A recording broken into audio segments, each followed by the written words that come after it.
Angelicus and its Sperb. Welcome to our fourth episode of Sperb Herbs. This is our first episode of our World Herbs. So we are going to be exploring herbs of the world, not just Chinese herbs. And our first episode of the World Herbs is Kava-Kava, Piper methisticum. And I, as always, am your host, Dr. Greg Sperber. And let's get into it. So today, please support us by using the Amazon banner ad on our homepage, www.sperbsherbs.com. If you are an acupuncturist, this podcast, as well as others, are approved for CAB-CEUs and NCCAOM PDAs at a reasonable cost. Available at www.integrativemedicinecouncil.org. O-R-G. That's integrativemedicinecouncil.org. And we are looking for sponsors for our podcasts. If you are looking for effective, super targeted, personalized advertising with an excellent return on investment, check out the advertising section of our website at www.sperbsherbs.com. Long ago, orphan twins, a brother and a sister, were very close. A man wanted to marry the sister, but she refused. He pursued and continued to harass the sister. The brother, with much love and protection for his sister, defended her. In the struggle, the suitor notched an arrow to strike the brother. In the tussle that followed, the arrow was loosed and struck the sister, killing her. The brother, completely distraught, dug a grave and buried his sister. He went by the grave every day and morning. A week after the burial, an unusual plant grew alone over the grave. A year passed, and yet his sorrow did not abate. He would often visit the grave, and one day he saw a rat nibble the roots of the plant and die. His immediate impulse was to end his suffering, and he devoured a large amount of the roots and waited for death to come to him. Instead, as he lay there, he forgot all of his unhappiness. After that, he came back often to partake of the magical root and taught others how to use them. This is one of the common mythical origins for Kava-Kava, a root that has ascribed magical powers and is used for many purposes in its native lands, including important ceremonies, social connections, medicine, as well as being a considerable part of local economics. Few herbs have had the singular impact of Kava-Kava on the culture where it is grown. Most experts agree Kava-Kava was first cultivated on the island of Tonga in the South Pacific. From there it spread to local islands such as Vanuatu, Papua New Guinea, Samoa, Hawaii, and others. Wherever it landed, it became a significant part of the local culture. And though there were similarities, each island developed different rules and ceremonies around its use. Even the origin myths differ and yet maintain some similarities. Like the myth discussed, they often involve death and rebirth.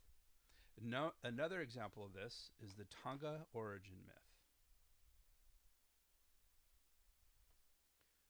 One day while the king and his friend were fishing, they became tired and landed on a small island where lived a couple and their daughter, Kava-Ana. Realizing the man resting against a plant on the beach was the king, the couple immediately started to prepare a proper meal, first constructing an earth oven. There was a famine on the islands during this time, and the couple saw the king leaning against the only food-bearing plant.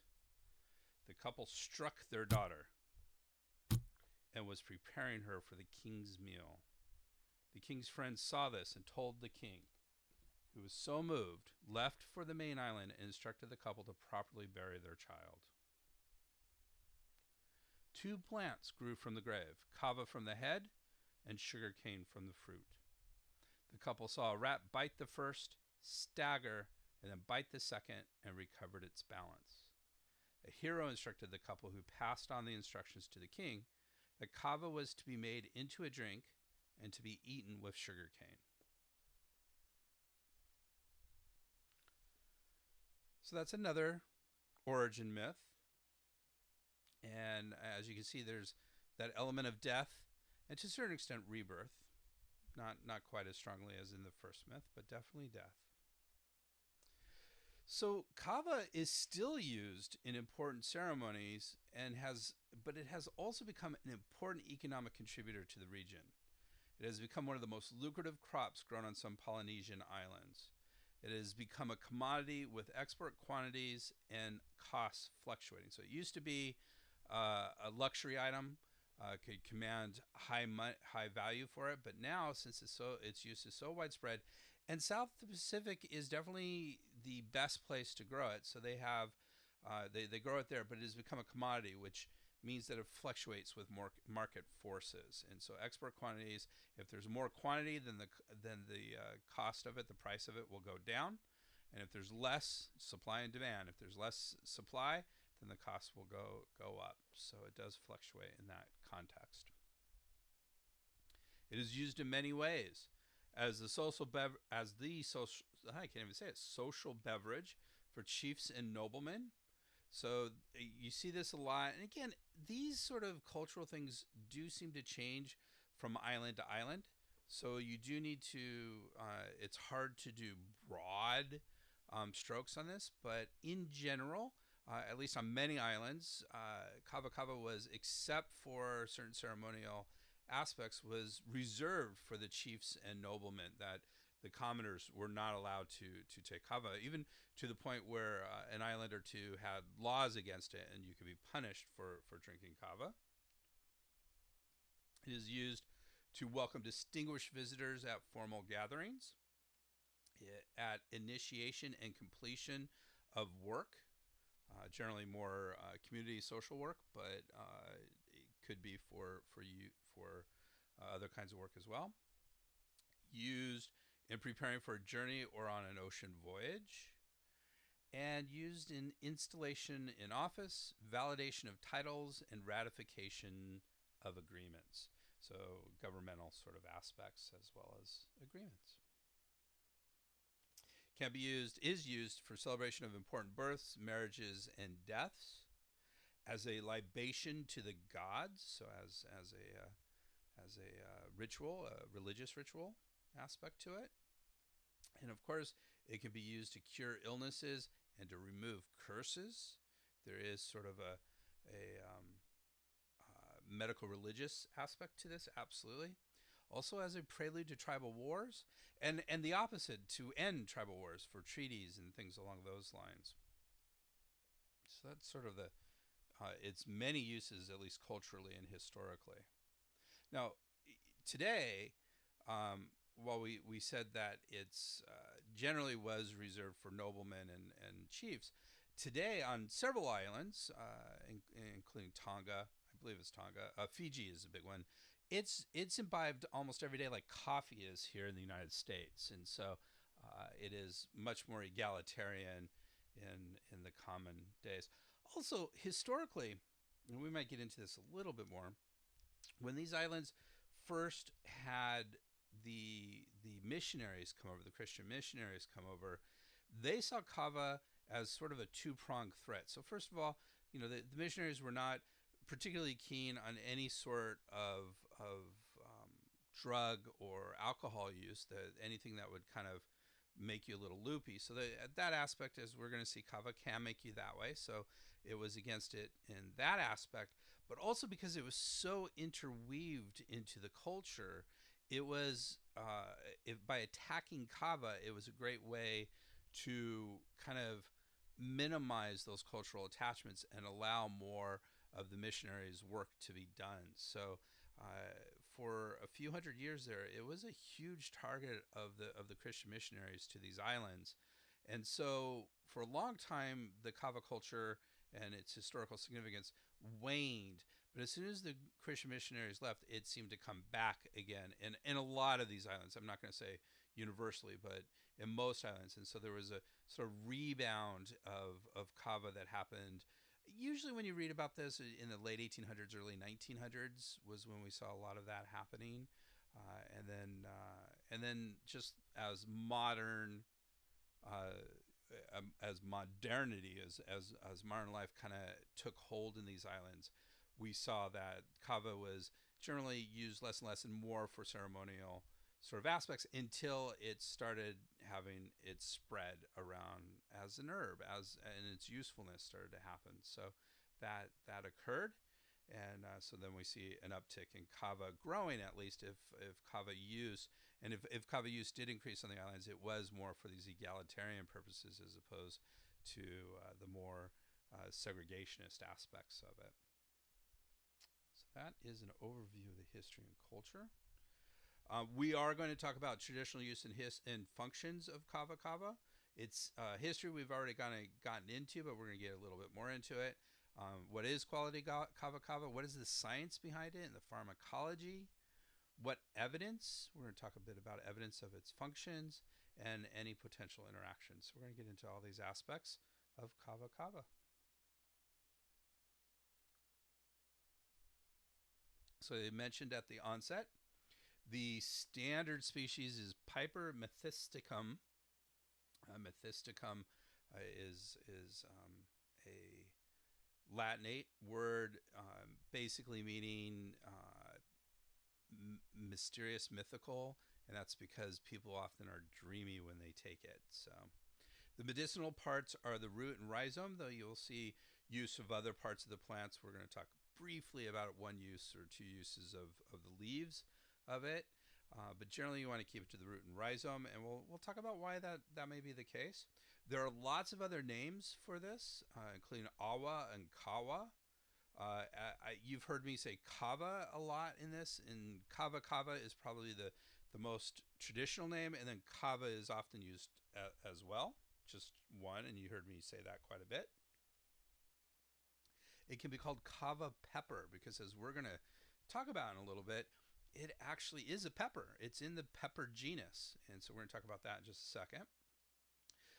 So this word Yaqona, which in the local language is actually pronounced Yangona or Yangona. That's, again, I don't know if there's any particular emphases on how you do this, but instead of a Q sound, it's a G sound, so Yangona. So sometimes you'll see it spelled Yaqona, and sometimes Angona. So the Q is an NG sound, Yangona. You'll see it sometimes as Sava pepper, Gamoda, Wati, Gia or Gi. So the first one is Gea, Gia or Gia. I'm not sure if that's a soft G or a hard G, so either Gia or Gia, and then Gi or G for GI. So not to be confused with GHEE or clarified butter. And then one of the things that I found interesting when studying Kava-Kava is that this is incredibly popular in Germany. And so one of the names is Rauschpfeffer, Rauschpfeffer, Rauschpfeffer, which is the German name for Kava-Kava. Incredibly common there. In fact, it's if you're not familiar with their Commission E report, their commission, in order to, they have Commission E has monographs on herbs and tells whether they're safe or not and all that, and it's considered one of the high watermarks of herb science. At least it was. It's getting a little bit older at this point. I don't know if it's been updated. And so there's it's in the Commission E monographs, and actually says it's quite effective for what it does. So that's very important. So that's a lot of different terms for Kava-Kava. Many of these terms refer to the taste and can be translated often simultaneously as sour, bitter, acrid, salty, sharp, and or pungent. So, for example, I think Yangona means two or three of these, like sour, bitter, and sharp, or something along those lines. And so that's describing the taste of it. It's not exactly supposed to be that pleasant of a taste. But then again, you could say the same about coffee. So who am I to judge, or any of us? Standard dosage on this is 6 to 12 grams daily, or 60 to 600 milligrams of the kava-lactones. And we're going to talk about the kava-lactones in a little bit, but those tend to be thought of as active ingredients, but not entirely. There are other aspects of kava-kava that have been shown to have some interesting effects, and we'll get into all that. Guerin, who is a author who wrote a book that translates Western herbs into Chinese herbs, states that the daily dose should be 3 to 15 grams. So that's a much wider sort of daily dose. Well, not much, a little wider than earlier studies. So instead of 6 to 12 grams, he says 3 to 15 grams daily dose would be appropriate. And then I got to say, when you look at all the different sources, they'll break them down. They'll say if it's a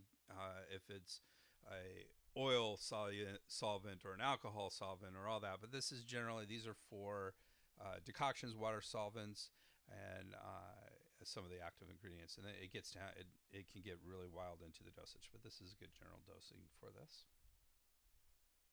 So let's talk about that Piper genus. So if you listen to our last episode of Sperb Herbs, we talked about Shaoren and Fructisomomi, and we talked about, we really got into families, genus, and species. So if you want to go back and take a listen to that, that would be helpful for this.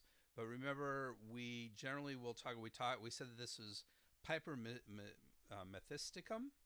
And so the Piper part is called the genus, and the methisticum is the species. And actually, there's subspecies of this, the most popular being George Foster, or G. Foster. And you'll see why that might be significant in a subspecies in just a little bit.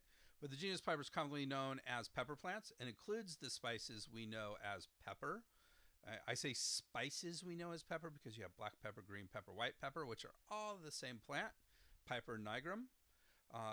But they're processed differently. So that's why I say spices. There are several spices there that we know as pepper.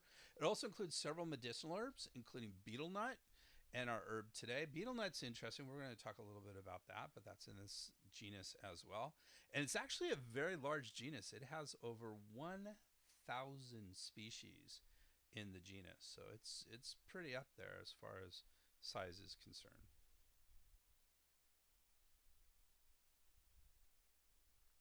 Kava-Kava was first discovered by Europeans on the first voyage of the Endeavour, and that took place in 1768 to 71. If you're not familiar with the Endeavour, with James Cook as the captain, this is the expedition that found Australia and explored the South Pacific. And so, having lived in Australia, James Cook is one of the national, if not hero, founders, and so very well revered there.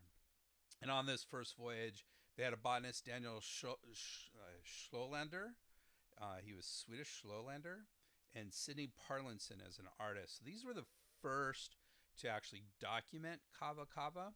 But the first detailed description had to wait until Cook's second expedition, which happened, well, right after the first one. The first one was 1768 to 1771, and the second one was 1772 to 1775. So 3 or 4 years on each of these. And the first detailed description was by Johann George Forster, who accompanied James Cook on his second expedition. Remember, I said that the subspecies that is often considered sort of the prototypical Kava-Kava is Piper methisticum G. Forster. I may have said Foster, I forgot that. Are there Forster? And so that's the actual subspecies name that is considered sort of the prototypical Kava-Kava. There's lots of different subspecies and cultivars of Kava-Kava, and there are descriptions of which island has the strongest and which has the weakest. For example, one of my sources said Samoa is generally recognized to have relatively weak Kava-Kava, and at the same time, weak Kava culture. It's not as well integrated as some of the other, Kava isn't as well integrated into culture as it is in some other islands. And so the thought was, is that because the Kava that grows on Samoa is weaker and doesn't have as strong effects as on some of the other islands, or is it or some other aspect and reason why it was not as kava-centered culture.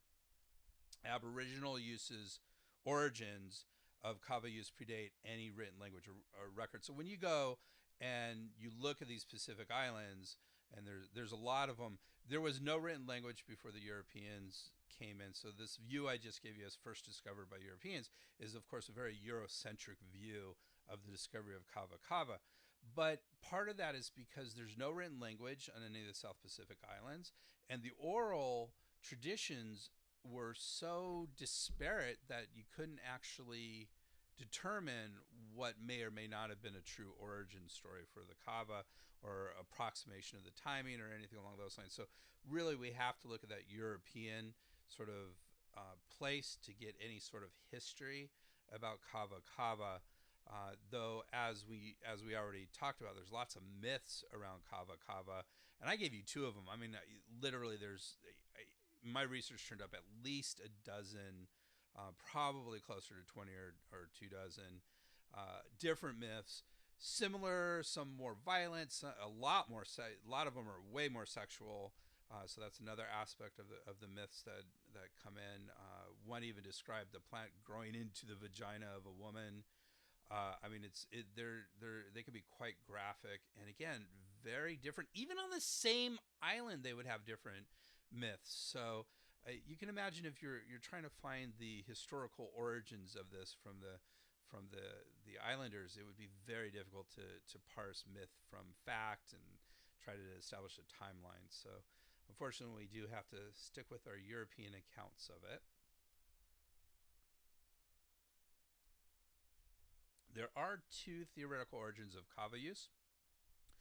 One was that it was first used in the New Guinea, Indonesia area, and this was spread by people using canoes to explore surrounding areas. So that's where it got to the South Pacific Islands. Like I said, for a lot of purposes, Tonga is considered kind of the center of that. So that's the probable, if this is the correct theoretical origin, that it started in New Guinea, Indonesia area. Then it was spread by canoes to explore surrounding areas, which is not unheard of, that people, of course, would take food and substances in their canoes as they explored. This theory also, if its origin was New Guinea, Indonesia, there are two other theories about how it was spread. One seems pretty improbable, and that one is that island attachment to the mainland. So all the islands were attached to the mainland. And the problem is, if you look at the history of Kava and the geographical history, these do not match up. So it's unlikely that there was a land bridge or there was actual connections that allowed the spread to the islands. You know, if you look at these South Pacific islands, they're geographically very recent constructs. They're all around the Ring of Fire, and so relatively new islands.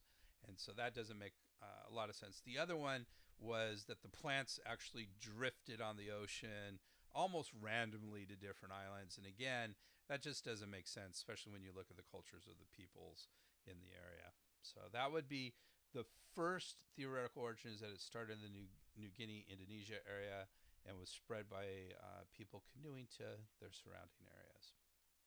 The second theory is that it actually came from the Asian subcontinent. And there are three theories of its spread from there. So one is it came from South China. And if you look at the kava ceremonies, there are some similarities to tea ceremonies from South China, from that region of South China. So there's some support potentially for that. Now, this doesn't talk about how it was spread, but probably through trade and other aspects and exploration. So that's one, is that it comes from South China. The other one is that it came from India. And Vedic traditions were spread with the kava. And these Vedic traditions actually appear to be closer to the actual kava ceremonies. So that actually has probably a little bit more support if you just look at its use and its ceremonies around it, so that it actually came from India rather than South China. And then an interesting theory, this paper I read by Singh and Bartholomew, I think it was Bartholomew, was that it competed with the betel traditions. Remember I said betel nuts are actually part of the same family, and they're considered intoxicant to a certain extent. Mild intoxicant might be the way to say, but there are lots of areas where betel nut chewing is very common and popular. And so that kava actually competed with these betel traditions and went out in certain areas and not others. So some areas use betel nut and others use kava-kava. And there was a lot of interesting discussion about this, but I think the fact that they're in the same genus to me is very fascinating. Most accounts of drinking traditional kava discuss a numbing and astringent effect on the tongue and to a lesser extent the inner lining of the mouth, so that you actually get a numbing of the mouth and tongue. And food eaten afterwards will not be tasted, so didn't want to eat particularly afterwards. Its effects include reduction of fatigue and anxiety and producing a generally pleasant, cheerful, and sociable attitude. This is an interesting. There's not many herbs where they talk about attitudes that happen after you take it, but a cheerful and sociable attitude, which would explain some of its use in ceremonies and especially like the ending of wars, and so very interesting. Some describe the effects bordering on intoxication. Taking higher doses definitely gets into intoxication when you look at the literature. So that is definitely intoxication is an interesting aspect of this. There are many accounts of people losing their ability to use their limbs. In other words, they're having trouble to stand up or to grab things with their arms. Different varieties, as I mentioned earlier, different varieties in different parts of the plant may be of stronger or weaker effect. So I said, there are different varieties. For example, the Samoa variety is considered to be relatively weaker as compared with some of the other islands. And as I mentioned earlier, historically, it was the target of missionaries who disliked the deleterious effects of kava, but more importantly, disliked its strong social connections. So that was a little bit of the issue there. So good quality kava is generally, well, first we think of the rhizomes, which are the lateral roots coming off of the bigger root, are generally more potent than the root itself. So the highest quality is the rhizomes. When dried, high quality should be peeled. We're going to see why peeling is important. The peel should be black or dark gray on the outside and relatively white on the inside. And the inside should be striated. One source said it should be pulpy. Another source said it should be mealy. So mealy, pulpy, striated would be good quality of Kava-Kava.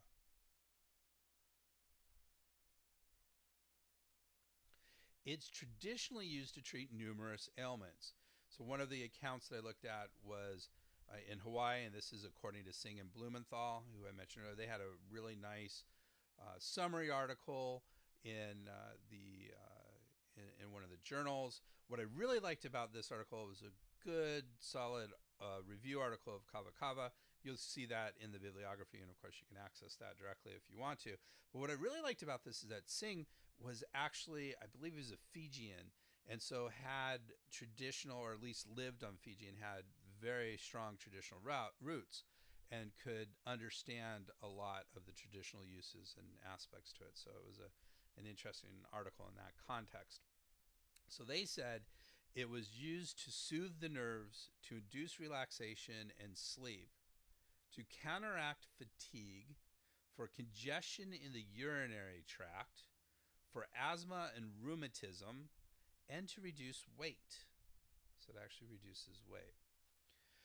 And they continued, the leaf was used as a poultice. I said normally we look at the rhizomes and the root, but in this case it also describes the use of the leaf was used as a poultice for a headache, or placing under a patient to make him or her perspire to break a cold or fever. Which right there, that line is kind of interesting.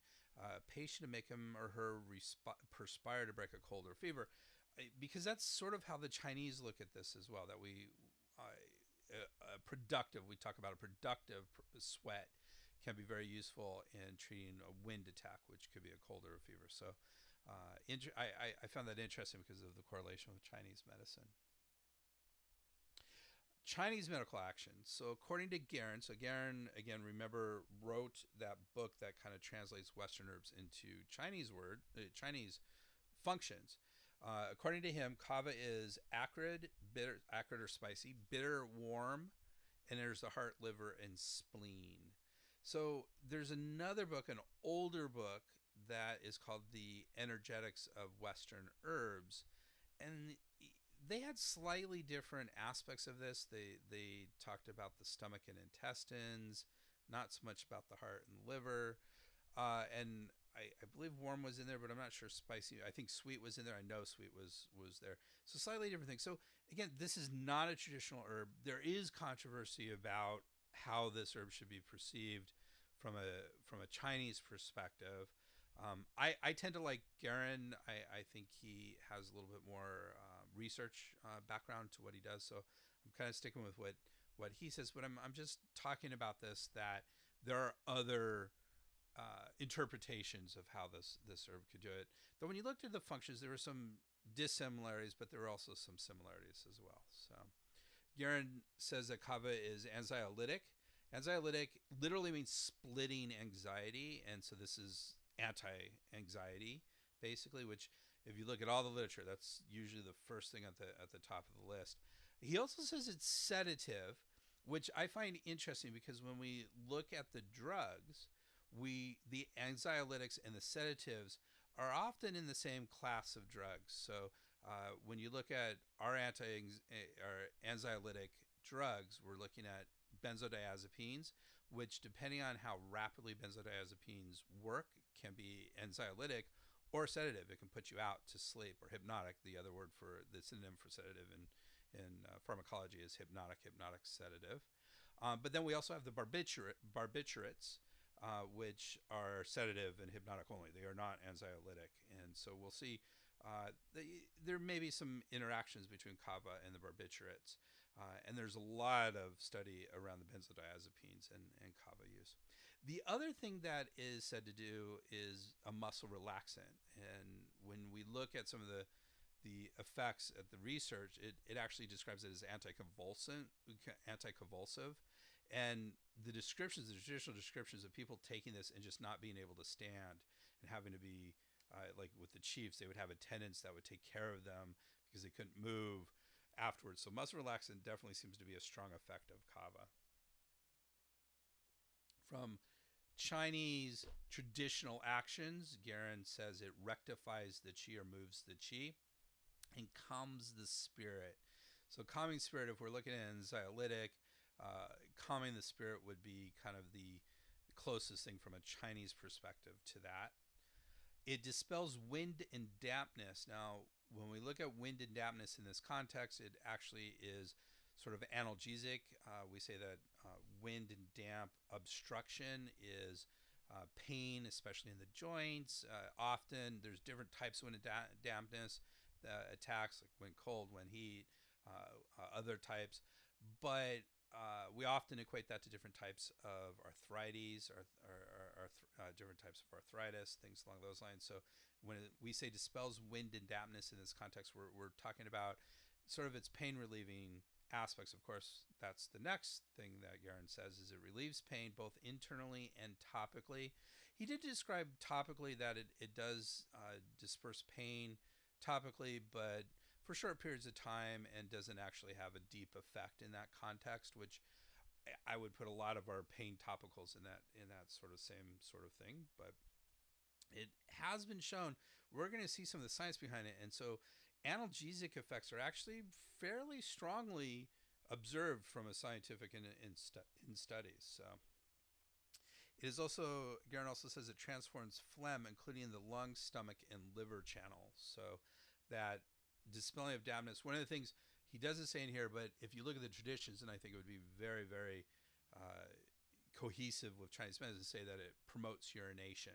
And when you look at all our drained damp herbs, they all promote urination. So I think draining damp is definitely in there. That transforming phlegm is like a step above draining of damp, and transforming phlegm, that warm transforming phlegm. We talked a little bit about transforming of dampness in our last episode on fructus amoming shao ren. So some interesting Chinese functions of kava. Guerin does describe a few combinations for kava. He says with California poppy for disquieted heart spirit. Now, when we say disquieted heart spirit, the Chinese translation of that is shen. So it's that's a real complicated thing. I'm sure we'll get into that at some point because it would be a fascinating discussion on shen. Maybe when we get into some of the herbs that help calm the spirit. But it's an important aspect of Chinese medicine. And so, again, the combination is with California poppy for disquieted heart, spirit, or shen, with signs and symptoms of insomnia, anxiety, and frightfulness. So that would be one combination. The other combination, which I thought was interesting, is with one of my favorite formulas, Gamai Dazao Tang, which is licorice, wheat, and jujube decoction, which is super simple. I love it.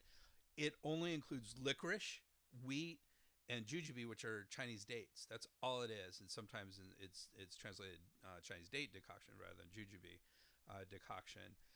And that's all it is. It's a super simple formula, and yet it's a relatively profound and powerful formula. And he says the combination of kava with the Gamai Dazao Tang really helps anxiety and restlessness due to overthinking. So that's a fascinating use of kava with that. I could totally see where those would go very well together. He described a few other combinations as well, which went kind of deep into Western herbology, so I didn't include them here. Also, a whole list of different combinations isn't always helpful, but those two were, I thought, very interesting combinations to talk about. So the science is relatively safe. Is it relatively safe based on the fact that you can have a lot of it before it becomes toxic? So that would be, relatively safe. But let's talk about some of the issues with it. Overuse may cause similar issues to alcoholism. I did not see any of the literature talking about tolerance, dependency, or withdrawal symptoms around the use of kava like there might be with alcoholism. So I'm not saying there isn't these sort of addictive aspects, tolerance, dependency, or withdrawal, but I didn't see anything while reviewing this. And there was one interesting study that looked at the use of kava in northern Australian Aboriginal peoples, and it talked about its intoxicating effects and how it was having social aspects that it was kind of weakening the social aspects, and kava was actually brought into Australia sort of to counteract the alcoholism that was pretty rampant especially in the northern Aborigines, and so they thought this might be a good substitute. And this study said no, actually it has its own set of problems that are pretty similar. But then subsequent studies have said, well, that was a little biased and was probably not the strongest study. At least one of the review articles that I read alluded to that.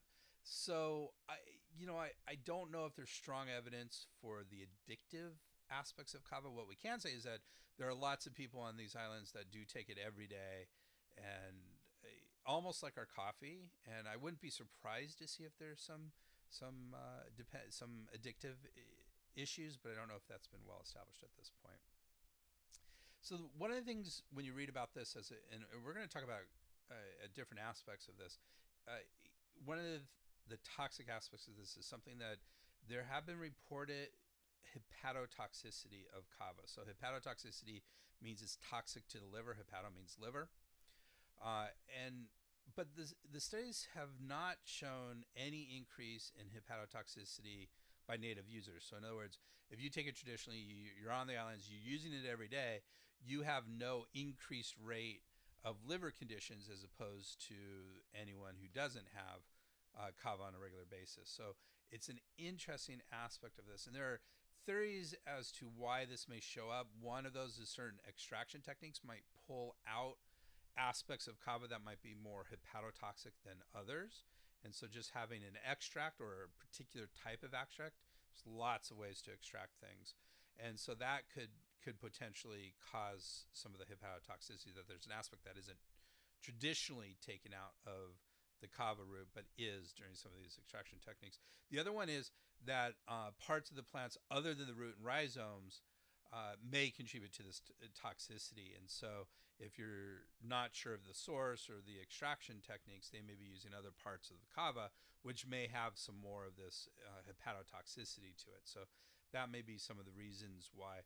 I mean, the commonality between both of those is processed kava, which of course we don't grow it in the States that I'm aware of, and so everything we have would be processed, and therefore we don't know exactly everything that goes into it, and so that could be an issue with this.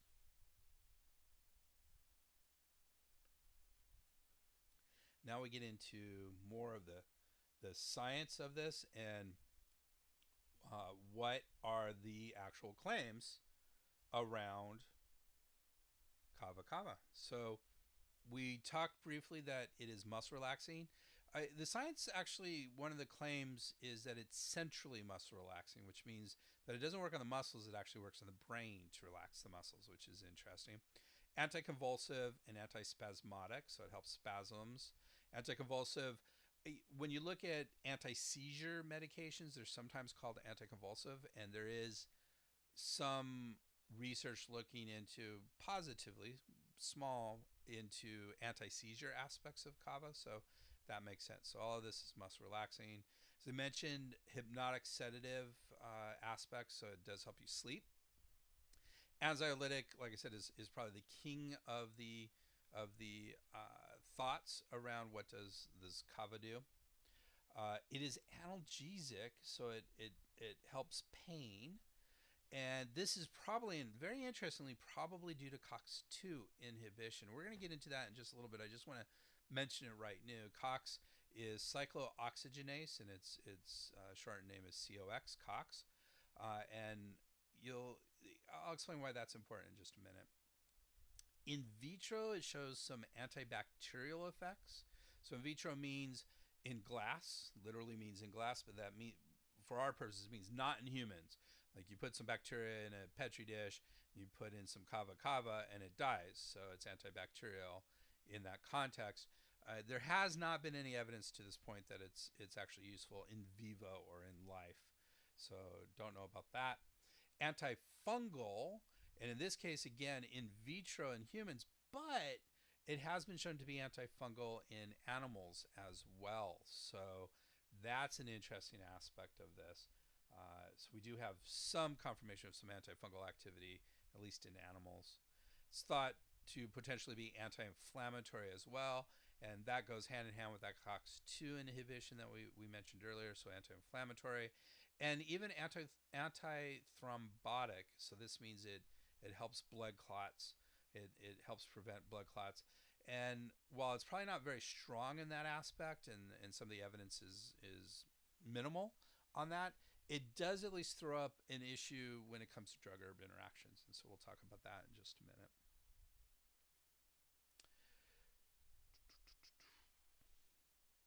So let's talk about those anxiolytic effects.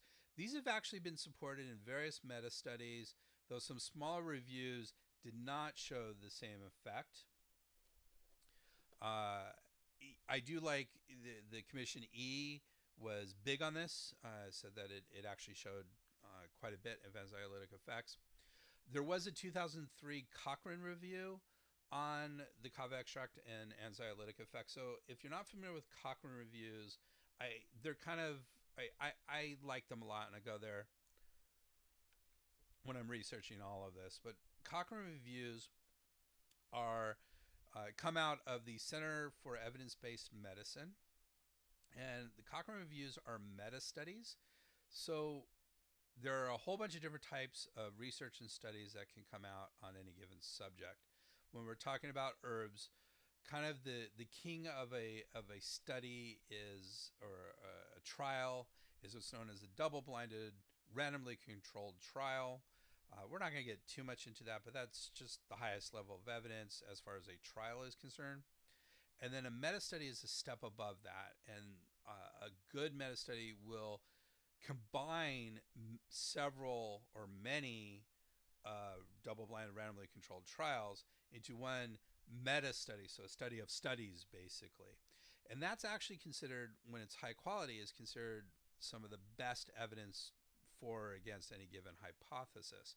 So the Cochrane database is all about these type of meta studies. So they tend to be conservative. I find them to be a little bit slightly on the negative side, which is actually good in science. And so they concluded that kava extract is an effective symptomatic treatment for anxiety. There is a few caveats to that, of course. It says the effect seems to be relatively small, was based on a relatively small sample size. When you get into some of these other meta studies, they do talk about that for minor anxiety, not for severe or medium strength anxiety. But I think I'm comfortable saying it's fairly well established that kava is good for anxiety. So if I had anxiety, which I don't, but if I did, I would certainly start with kava and see if that helped the anxiety before I went to some of the heavy drugs, like benzodiazepines. And one of the aspects that I know about benzodiazepines that may not be well known is that benzodiazepines are the number one illicitly used drug in the United States. The exception of alcohol and probably smoking, nicotine and that sort of thing, but illicit meaning that it's illegal, and those are not illegal. And you might throw caffeine in there too. But so illegal drugs, so benzodiazepines are the number one used illegal drug in the United States. And it's not a huge issue because most of the people addicted to this are, sort of the classic one would be a 60 or 70-year-old woman who has trouble sleeping and has anxiety. And so she's been on this for 20 or 30 years to help her get through things and doesn't show a lot. She does show tolerance, which means she needs to have a higher dose of it in order to have the same effects. But because she doesn't try to withdraw, she doesn't have withdrawal symptoms, and dependence isn't a big deal. If you stop benzodiazepines after you've been on them for a long time, you will have rebound insomnia. You will have trouble sleeping for quite a while, and it can be very disconcerting, especially when you're elderly and may have some health issues. It can be a huge issue.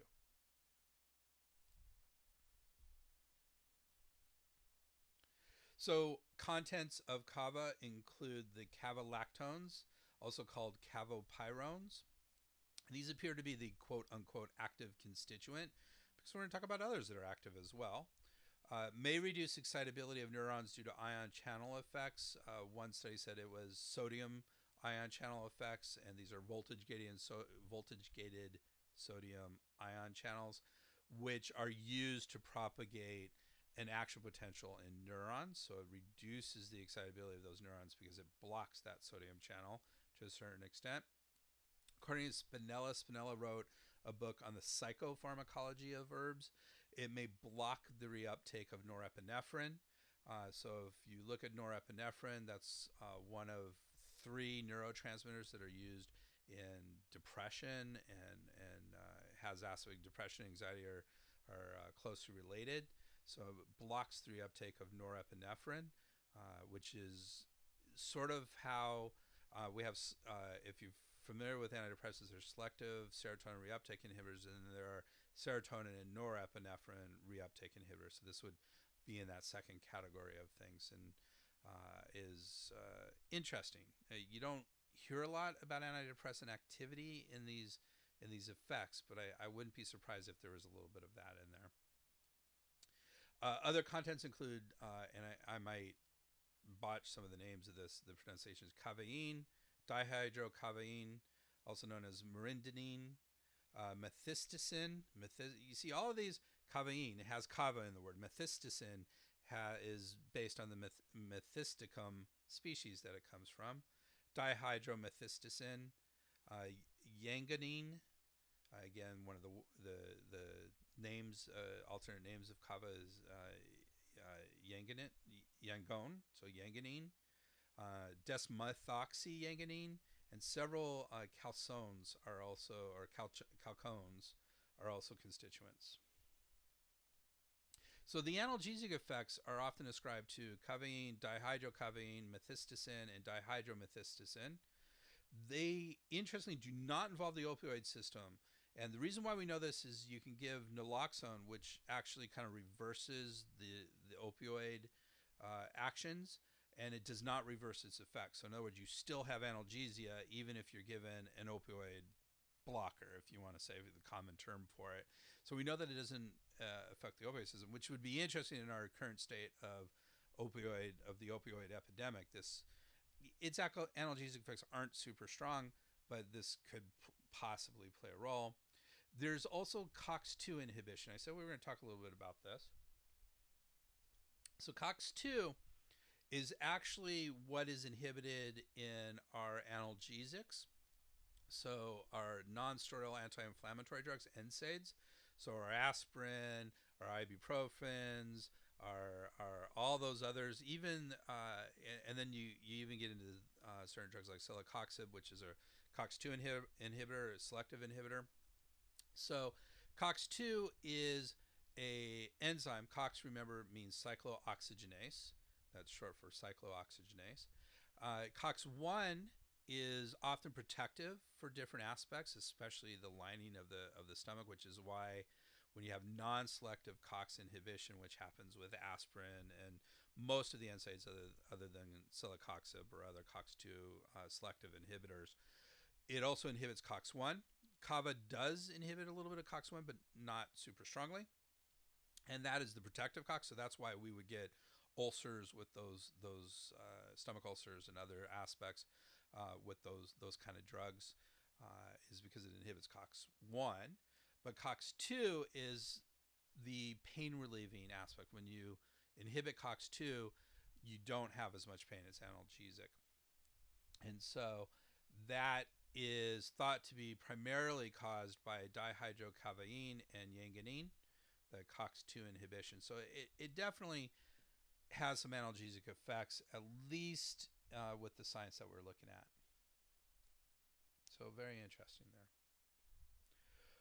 We do have some drug-herb interactions to be concerned about. So different sources said different things about which cytochrome P450s are inhibited. If you're not familiar with cytochrome P450, it's one of the major targets that we look at when we're looking at drug-herb or drug-drug interactions. You can learn a lot more about that in some of my other courses that are available on integratedmedicinecouncil.org. And so when a drug interferes with cytochrome P450 or an herb interferes with cytochrome P450, this is used as a metabolism. It's important in breaking down of drugs. So if you interfere with that, you can reduce the breaking down of other drugs. So that's where a lot of these drug-herb interactions can happen. So there's some pretty good evidence that Kava inhibits cytochrome P450 2E1. So 2E1 is a subtype. There's lots of different subtypes of cytochrome P450. 2E1 is not the most common of cytochrome P450 subtypes. The most common is 3A4. And it doesn't look like Kava inhibits or interferes with 3A4. There was one source, but it didn't have any evidence. It just said, it gave a list of a lot of different cytochrome P450 enzymes and said it interferes with it. But then there was nothing supporting that. So I'm discounting that. It was the only source that said some of those. So I'm discounting that source. There was one study that showed some CYP1A2 inhibition. Another source said that there wasn't 1A2 inhibition, so I'm gonna say that's minimal evidence for 1A2. I think really we're looking at 2E1, and off the top of my head, 5 to 10% of drugs might use 2E1 when compared with like 3A4, which is 40 to 60% of drugs may use 3A4. So some concern of interactions, but not major. So there were a couple studies that looked at Kava use with bromazepam, which is a benzodiazepine, and another study with digoxin, which is an antiarrhythmic, a very strong drug, digoxin, with a narrow therapeutic index. So very high potential for drug-herb interactions. And those studies actually did not see any interactions between Kava and bromazepam or digoxin, Kava and digoxin. So that's pretty positive.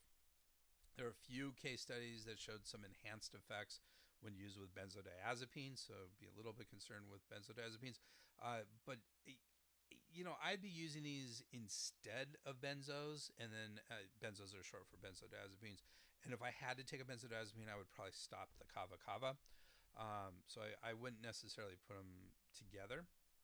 And then because I mentioned there may be some anticoagulant effect and antiplatelet effects were shown with kava in some small studies, it may enhance anticoagulants and antiplatelet drugs.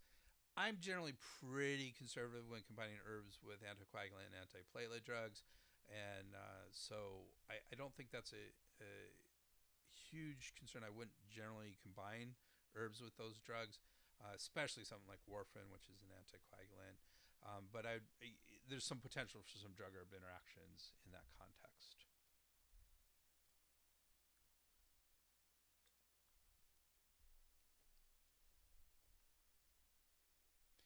So some concerns we have with Kava-Kava. It is contraindicated. The books are all pretty in line with this. Contraindicated in pregnancy and lactation. So women should not be taking this while pregnant or breastfeeding. Large doses of kava mixed with alcohol are additive in its effects. So you should not be drinking alcohol and taking kava at the same time. That will really mess you up. So there is an interesting skin condition, which, from a Western point of view, is called Kava dermopathy.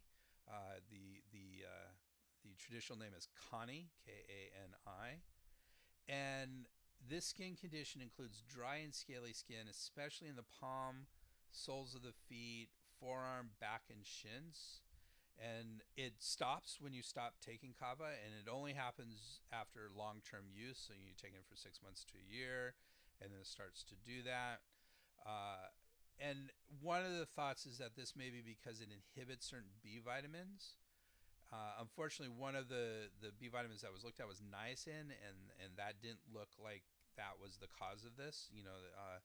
If you took niacin with kava, it didn't change the aspect of the skin condition. So, not entirely sure, but that's one of the theories around it. It's contraindicated. Can't even say contraindicated in cases of endogenous depression. So, natural depression. If you're depressed, you shouldn't take this. And this is one book's concern, and the idea was that it's that you shouldn't take it with depression due to its potential for suicide. It's not that kava causes suicide, it's that a suicidal depressed patient might have enough energy after taking kava to be able to actually carry through on the suicide, which is a concern with all antidepressants for the most part. So they thought that was a considerable concern for this. Kava is associated with a rare, severe liver condition. We alluded to this before with our talk about hepatotoxicity. Risks increase with liver metabolized drugs and frequent use of alcohol. So though if you are taking other drugs or frequently use alcohol, your chances of liver condition is possible. The American Herbal Products Association requires from their members the following statement when on kava products. And here's that statement. Caution. U.S. FDA advises that a potential risk of rare but severe liver injury may be associated with kava-containing dietary supplements. Ask a healthcare professional before use if you have or have had liver problems. Frequent use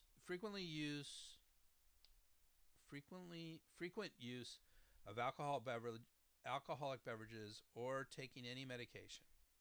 Stop use and see a doctor if you develop symptoms that may signal liver problems, e.g., unexplained fatigue, abdominal pain, loss of appetite, fever, vomiting, dark urine, pale stools, yellow eyes, or skin.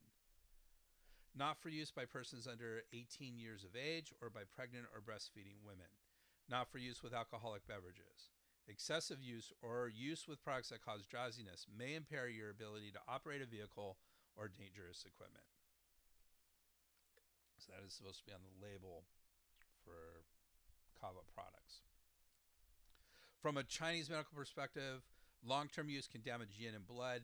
That actually makes sense if you look at that skin dermopathy, the kava dermopathy that we're talking. That could be attributed to yin deficiency. Garrett says to avoid preparations that include stems, leaves, or root pill that may be associated with hepatotoxicity. He believes, and there's a little bit of evidence of this, though stronger evidence needs to happen, that it's actually all those hepatotoxic sort of aspects are in the stems, the leaves, or the root peel.